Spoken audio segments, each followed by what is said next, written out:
Hey there! In this video I want to talk more deeper into ETF investing. I will tell you what ETFs are, what characteristics they have, which ETFs are great or rather types of ETFs are great for buying right now. This video mainly aimed to European investors, but I just want to mention that I'm personally in the Netherlands, if it matters, and also I'm not a financial advisor, I'm just a regular investor and I'm just sharing my personal experience here. So let's start with what ETF actually are. ETF stands for Exchange Traded Funds. On the stock market there are tons of companies who sell their shares, but buying a stock of one specific company or even several companies, also called stock picking, is quite a risky investment because your portfolio is not enough diversified. Doesn't matter how many companies you'll pick. It's especially risky if you are a long-term investor and want to do it kinda passively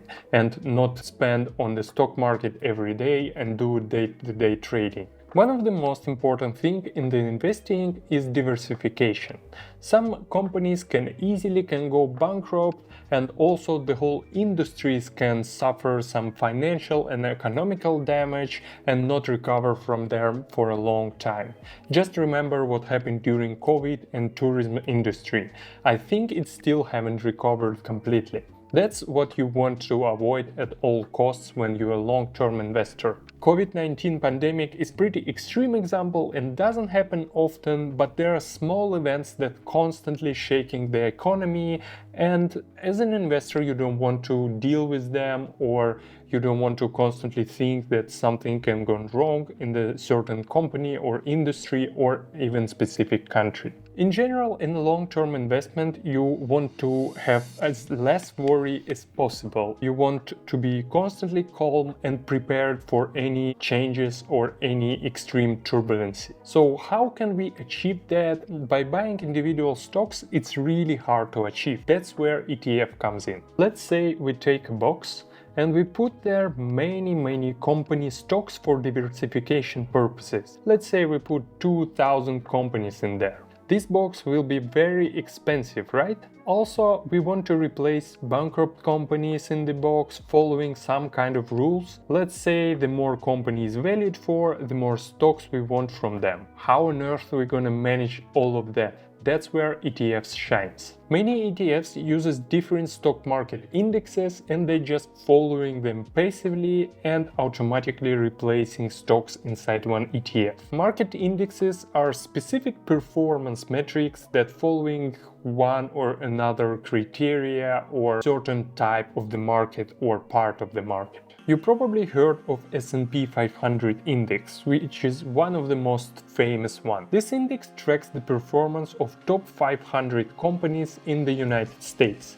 This type of index is called capitalization weighted index, which means the higher capitalization of certain company has, the more weight it will have inside this index. For example, if we create a portfolio based on S&P 500 index, the biggest number of stocks we will have are Apple, Microsoft and Nvidia.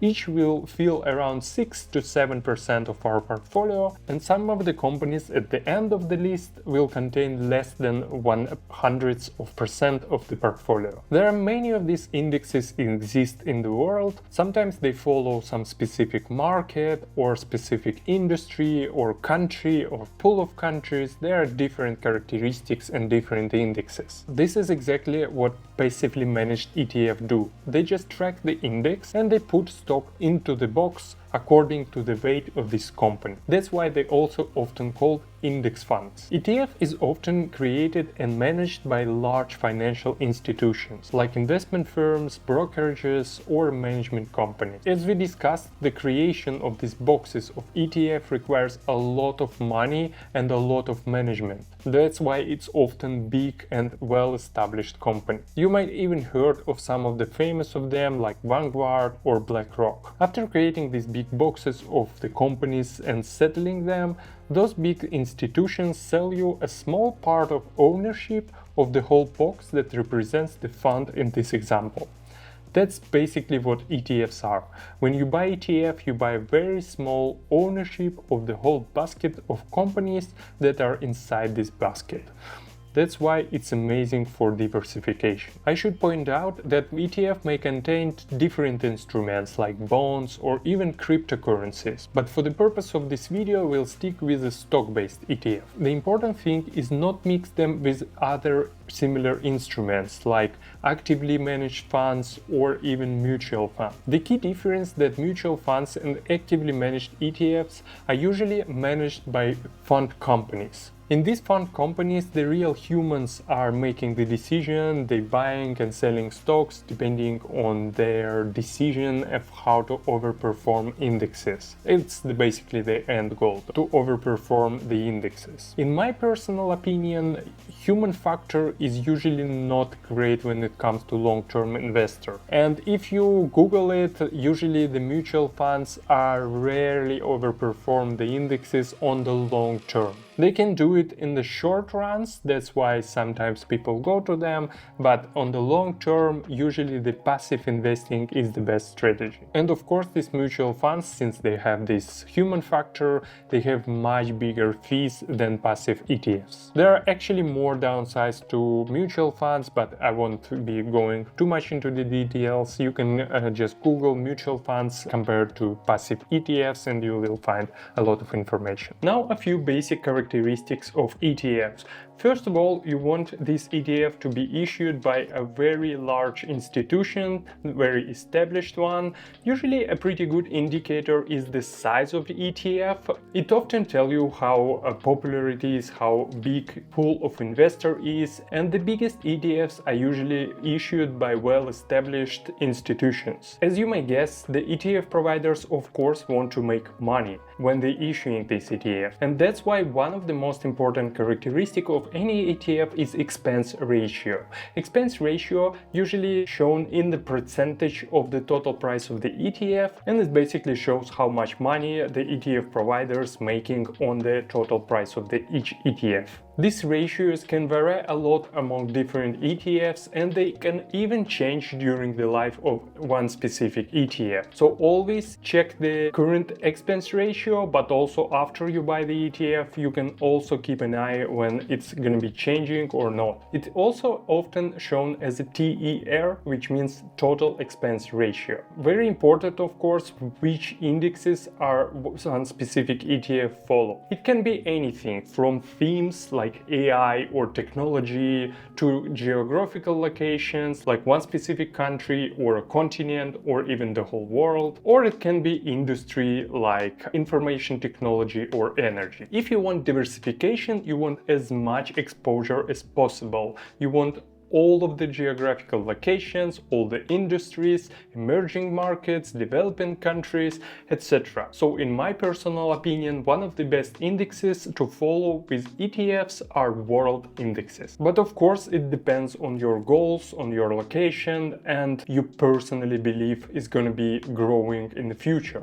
There are plenty of very reasonably fans of S&P 500. If you don't know, it's an index that follows 500 biggest companies in the US. And if your idea is that US market is going to be growing and it will grow by the means of the biggest corporations in the country, then of course S&P 500 makes sense. I personally think following just one specific country, how well established and how famous as the United States it would have been, it's still a little bit not enough diversification. That's why I personally invest in the world ETFs. But even with the world approach, there are no one ETF solution. There are several indexes, for example, MSCI World Index, FTSE World Index. This is two the biggest indexes that following the companies all over the world, and they also different from each other of how they decided which companies are included and which companies are not included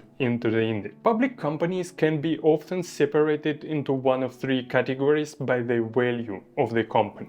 It's usually large cap companies, mid cap companies, or small cap. And also around the world there are countries that can be categorized into themes. It is developed countries and emerging countries. And of course they have developed markets and emerging markets. So some of the world indexes may include, for example, only large cap companies or large and middle cap companies. and only from developing countries. Some might include all the emerging and developed countries and also small cap companies. So as you can see, there are a variety of approaches that ETF providers can take even with the world ETFs. Another very important characteristic of the ETF is distributing versus accumulating funds. What does it mean? Many companies on the stock exchange, they usually issue dividends to its investors. In case of ETFs, the ETF providers get these dividends because they are the holders of the stocks. And each investor has the choice. You either get these dividends to yourself and use it as a cash flow, for example, or you can invest it back into the stock market and buy more shares. ETF providers have the same choice. That's why they usually issue two types of each ETF. One will be distributing dividends to you via cash payments, and the other, that called accumulating, they reinvest the dividends back into the market and just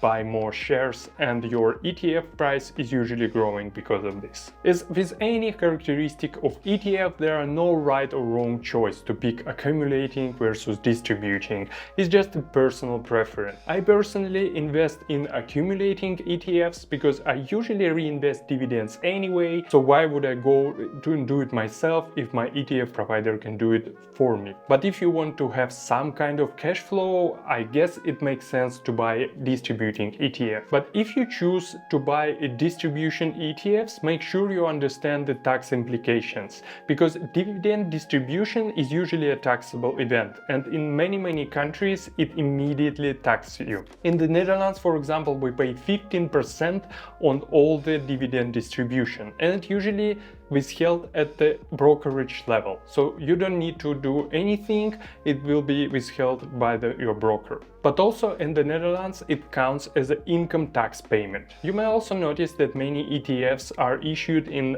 countries like Ireland or Luxembourg. That's because a big chunk of the investment happens on the US market, and both countries have very nice tax treaties with the US, and it's good for avoiding double taxation on the dividend. And of course, we want to check the performance of each specific ETF. Make sure you're checking the performance the ETF specifically and not the index they follow. Depending on the method how ETFs follows the index, there can be some deviation from the performance of the index itself and ETF. So make sure you always check the performance of the ETF. Usually you want to see as far in the history as possible to see how one specific ETF is performing, preferably 5 years, but better even more. Unfortunately, it's not always possible because many ETFs in Europe are relatively new. They're rarely older than 10 years ago. So in this case, you may consider checking the index performance as your reference, but don't rely on it too much anyway. And also, of course, remember, the historical performance doesn't guarantee the future performance. It's just a good knowledge and just a tip to remember always on the stock market. Remember, you can always lose everything you invest. Another thing you want to always check is your country specific taxes and regulations. There are sometimes some ETFs that issued in this country and they can be tax favorable to you to hold them instead of just some regular popular ETFs. So always make sure you check in your country specifically. As far as I know, we don't have anything like this in the Netherlands, so it doesn't matter which ETFs you buy, you always have equal tax situation for all of them. Also, if you're living in Europe, make sure you always buy the UCITS ETFs. It's just an abbreviation, means that these specific ETFs were regulated and approved for European market. As far as I know, you cannot even buy the other types of ETFs in Europe, at least not as a just regular private investor. You need a professional status for that. So if you ever watch the videos about some American popular ETFs, you will probably never be able to buy them. But the good news that we usually have some alternatives here in Europe. They may have a little bit bigger expense expensive ratios, but still in other characteristics they're usually the same. But also these regulations, they not all bad or restrict you from anything. They actually to protect you as an investor. It means they check all the issuers. That means they are transparent enough to European market to approve them. They protect it, etc. So this kind of all done to protect you as a private investor. Also, if you have non-US ITS ETFs on your account, on your brokerage account, like Interactive Brokers, for example, it doesn't matter if you're moving to Europe later. It's totally fine. I still have some American ETFs, still holding them. It's not forbidden. It just means you won't be able to buy a new one once you have the European brokerage account and once you're a resident of European Union. Now, well, you know some of the basics of how ETF works and what they are. Let's finally get to the more specifics and talk about which ETFs are more interesting on the European market. All the links that I use for investing my money will be in the description below. First, let me introduce you to Just ETF. It's an amazing resource for European investors to find all ETFs available by different filters and characteristics. As we discussed, the best strategy is to have as bigger exposure as possible. So first option is of course just go with the ETF that follow world indexes. In my opinion, it's the easiest way to invest, and it's how I personally invest most of my money. There are two most famous ETF indexes, as I already told you, FTSE All World and MSCI World. I personally invest in FTSE All World because it includes just bigger stack, bigger basket of different types of companies. It includes small cap companies, but also most importantly, it includes both developing and emerging markets. So basically one of these index is allow you to have a huge exposure. The most famous ETFs that following FTSE All World is Vanguard ETFs. More specifically, they have two versions. One is for distributing ETF and another for accumulating ETF. The distributing ETF usually sold on European market as VWRL, and accumulating ETF usually sold by VWSE. If you ever seen this phrase VWCE and chill, this is exactly about this type of investing. So basically this is probably the easiest way to invest in the world market, but also because it's accumulating ETF, you don't need to think about dividends and how do you manage them. A little downside of this ETF is a relatively high expense ratio, is 0.22%, especially if you're looking at this from United States, for example, where expensive ratios are much lower. Might come as a shock, but in my personal opinion, this ETF is just so easy, and this is why I don't mind paying a little bit higher expense ratio. But if you're making a stake on larger companies, for example, you want to invest into large cap and mid cap and also only to developed market, you can go with MSCI World Index, and there are plenty of ETFs when it comes to this index. For example, you may go to iShares or Xtrackers or also recent SPDR, which I think pretty new index. It has a little lower fund size, but it has a really nice expense ratio of 0.12. I would strongly recommend, if you're going to this index, to add to your portfolio some emerging markets in the ETFs, because it will give you a little bit more exposure. For example, there's MSCI Emerging Markets Index, and there are also plenty of ETFs that follows this, iShares, Xtrackers, or HSPS, that are the biggest.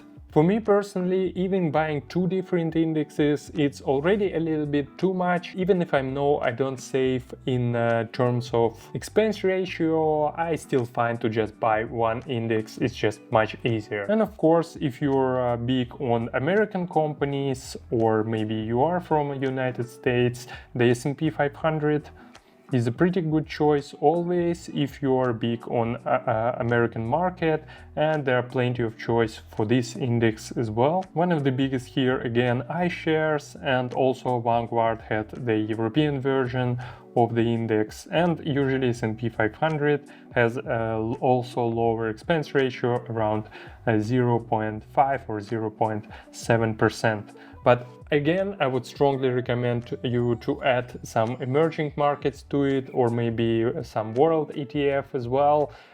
If you want, you can kind of go into US market a little bit more, but still I would recommend to expose on the other world as well. Don't forget there are always distribution and accumulating versions, and also on just ETF you can always read a little bit more and what this specific ETF contains, what market does it invest in, and other plenty of characteristics to pick your personal choice. With that, I thank you for watching this video. I hope it wasn't too complicated, or I explained everything clearly.